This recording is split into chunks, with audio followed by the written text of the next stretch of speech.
வந்து first look second look அதெல்லாம் விட்டாங்க.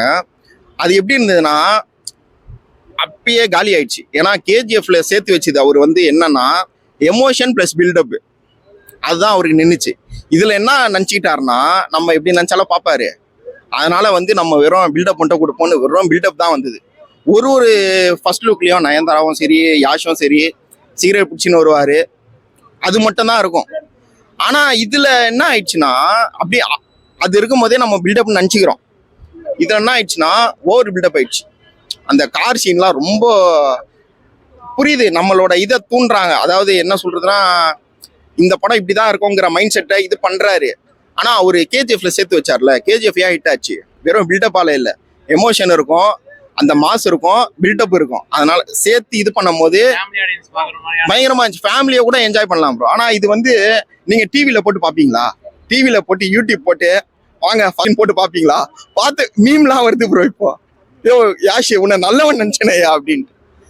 அதனால ரொம்ப நல்லா இருந்தது, டிஃப்ரெண்டா ட்ரை பண்ணியிருக்காரு.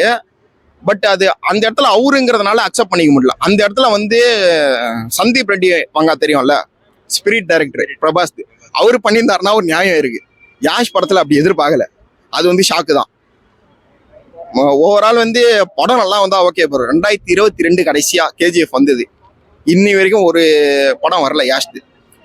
இந்த படம் வந்து பெருசா போகாது, ஊத்திக்கு வந்தான்னு தோணுது எனக்கு.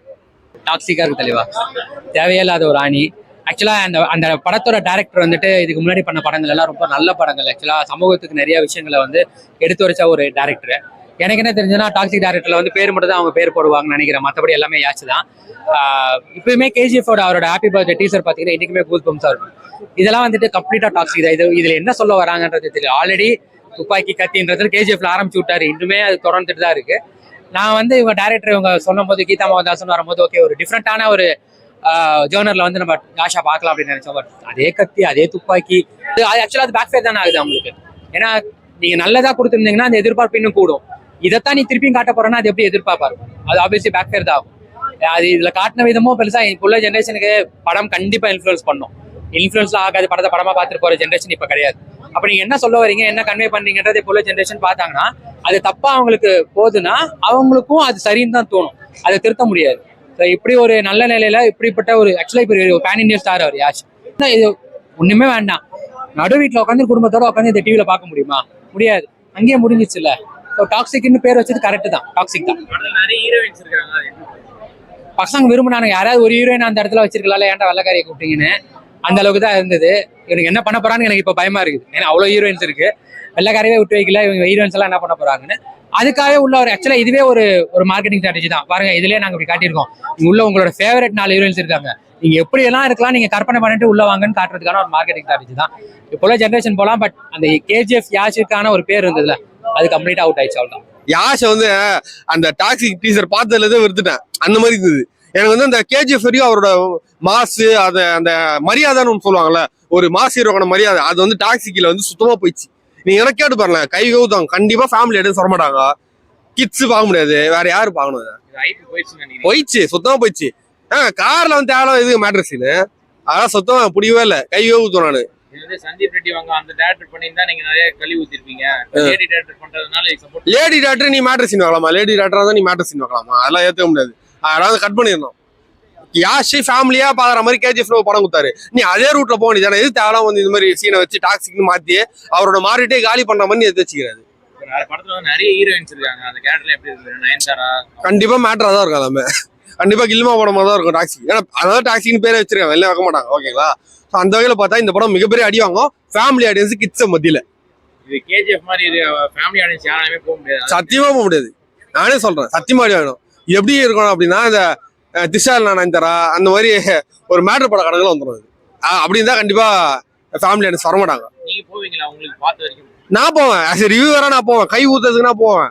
பட் ஃபேமிலி ஆடியன்ஸ் வர மாட்டாங்க. எப்படி வருவாங்க, இப்போ நான் போறேன், சரி நான் கூட விடுங்க, ஒரு காலேஜ் பையன் ஸ்கூல் பையன் யாரும் போனான், அவன் ஒரு ஷோ பார்த்துட்டு நான் ஃபேமிலி வந்து படம் சூப்பரா இருக்குப்பா வீட்டுல அவங்க கூட்டு போவானா, ஃபுல்லா மேட்டர் ஆகுது, எப்படி வருவான் அப்படின்னு அவாய்ட் பண்றாங்க, எல்லாம் அவாய்ட் பண்றாங்க.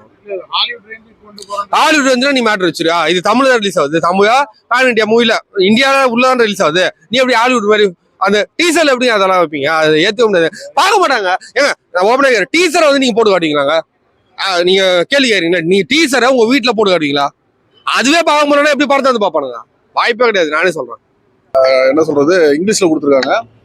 பட் அதை தாண்டி அவங்க காமிச்ச விஷயம்லாம் பாத்தீங்கன்னு வச்சுக்கோங்க, நிறைய அந்த ஹாலிவுட் படங்கள்ல தான் வந்து இந்த மாதிரி ஒரு விஷயம்லாம் பண்ணியிருப்பாங்க. ஏன்னா அந்த ஒரு கார் வந்து நின்னதுக்கு அப்புறம் ஒரு விஷயம் காமிச்சிருவாங்க, உள்ள ஒரு பொண்ணை வச்சு. இந்த ஒரு கம்பேரிசன் வந்து பாத்தீங்கன்னு வச்சுக்கோங்களேன், அதெல்லாம் வந்து நிறைய அந்த ஹாலிவுட் படங்கள்லாம் அந்த மாதிரி விஷயங்கள்லாம் கம்பேர் பண்ணி பண்ணியிருப்பாங்க. நம்ம இந்தியன் சினிமால வந்து, தமிழ் சினிமா விட்டுருங்க, இந்தியன் சினிமாலே வந்து பாத்தீங்கன்னா அந்த மாதிரி ஒரு சீக்வன்ஸ் எல்லாம் வந்து நம்ம எதிர்பார்க்கவே முடியாது. ஸோ இது உண்மையிலேயே ரொம்ப வரவேற்கிற ஒரு விஷயம் தான். ஒரு வேர்ல்டு கிளாஸா அந்த படம் இருக்கு. கண்டிப்பா படமா பார்க்கும்போது அது மேட்ச் ஆகும்னு சொல்லிட்டு ஒரு எதிர்பார்ப்பு இருக்கு. ஸோ ட்ரெய்லர் வந்து செம சூப்பர். ஃபேமிலி ஆடியன்ஸ்லாம் யாரும் போக முடியாது, யாருமே நிறைய ஃபேமிலி ஆடியன்ஸ் போவாங்க. இந்த படத்துல அந்த மாதிரி போக முடியாது. ஃபேமிலி ஆடியன்ஸ் நம்ம அது எக்ஸாக்டா நம்ம கெஸ் பண்ண முடியல. படத்துக்கு என்ன சர்டிஃபிகேட் வருதுன்னு நம்ம பார்க்கணும். ஸோ படமா பார்க்கும்போது நம்ம சொல்லிடலாம். ஏன்னா அந்த ஒரு சீனை வச்சுட்டு ஒரே ஒரு சீன் தான் படத்துல இருக்குன்னு வச்சுங்களேன், உங்களுக்கு ஃபேமிலி ஆடியன்ஸ்க்கு தாராளமா பார்க்குற மாதிரி தான் இருக்கும். பட் அது படம் பார்த்தா தான் நம்ம வந்து ஃபேமிலி ஆடியன்ஸ் பார்க்கலாமா கூடாதான்னு சொல்ல முடியும். பட் இதை பொறுத்த வரைக்கும் வந்து கொஞ்சம் ஒரு ஹாலிவுட் ஸ்டைல வேர்ல்டு வைட் ஆடியன்ஸ் அவங்க கவர்றதுக்காக பண்ணியிருக்காங்க. வேர்ல்டு வைட்ல கூட நீங்க அந்த டைட்டானிக் படம் வந்து பாத்தீங்கன்னா வேர்ல்ட் லெவல்ல எல்லா நாட்டிலுமே ஃபேமிலியை போய் பார்த்த ஒரு படம் தான். அதுல என்ன மாதிரி சீன்லாம் இருக்குன்னு சொல்லிட்டு எல்லாருக்குமே தெரியும். ஸோ அந்த சீன் வந்து வெறும் அந்த சீன் தான் கதையா இல்லாம ஒரு கதைக்குள்ள நடுவில் எங்கேயாவது ஒன்றரை இடத்துல அந்த சீன் இருந்துச்சுன்னா கண்டிப்பா அது ஃபேமிலி ஆடியன்ஸ் கண்டிப்பா பார்க்கலாம். ஸோ இந்த படமா பார்க்கும்போது தான் நம்ம வந்து எக்ஸாக்டா சொல்ல முடியும். படத்துல நிறைய நயன்தாரா, கேஆர் அத்வானி அந்த மாதிரி இப்போ நிறைய ஹீரோயின்ஸ் இருக்கும்போது இவங்க எப்படி எதிர்பார்க்குறீங்க? இது நிறைய ஹீரோயின்ஸ் இருக்கும்போது எப்படி பார்க்குறீங்க? ஸோ ஈவன் நம்ம ஒரு லோகேஷ் கனகராஜோட படங்கள்லாம் பார்க்கும்போது கூலிக்கெல்லாம் டீசர் விட்டாரு. ஸோ அந்த டீசருக்கு அந்த வாட்ச் வச்சு பண்றதுக்கும் இந்த படத்துக்கும் சம்மந்தம் இல்லாம இருக்கும். விக்ரம் படத்துக்கு வந்து சுத்தமா சம்மந்தம் இல்லாத ஒரு டீசர் விட்டாரு. ஸோ இந்த படத்துக்கும் ஆக்சுவல் படத்துக்கும் இந்த டீசருக்கும் படத்துக்கும் சம்மந்தம் இருக்கா இல்லையாங்கிறது தெரியாது. ஸோ நம்ம ஒரு படம் வரும்போது தான் இப்போ நயன்தாரா, கேஆர் இவங்கெல்லாம் இருக்கும்போது படம் வரும்போது தான் நம்மளுக்கு எக்ஸாக்டா தெரியும் என்ன எடுத்திருக்காங்கன்னு சொல்லிட்டு.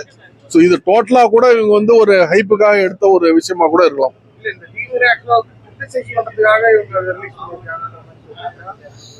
கிட்டத்தட்ட பாத்தீங்கன்னா ஒரு ஹாலிவுட்ல இருக்க ஒரு படத்தோட டீசர் மாதிரி இருக்கு இந்த டீசர் பார்க்கும்போது. ஸோ இது வந்து எனக்கு வந்து அந்த ஒரு ஆங்கிளுக்காக தான் இதை வந்து இன்க்ளூட் பண்ணியிருக்காங்க. ஸோ அந்த ஒரு கம்பேரிசன்ஸ் எல்லாம் பண்ணியிருக்காங்கிற மாதிரி தோணுது. ஸோ எனக்கு தெரிஞ்சு வந்து இது வேற எதுக்காக அவங்க பண்ணல, இவங்க வந்து ஒரு குளோபல் ஆடியன்ஸை ரீச் பண்ணணும் அந்த ஒரு விஷயத்துக்காக பண்ண மாதிரி தோணுது.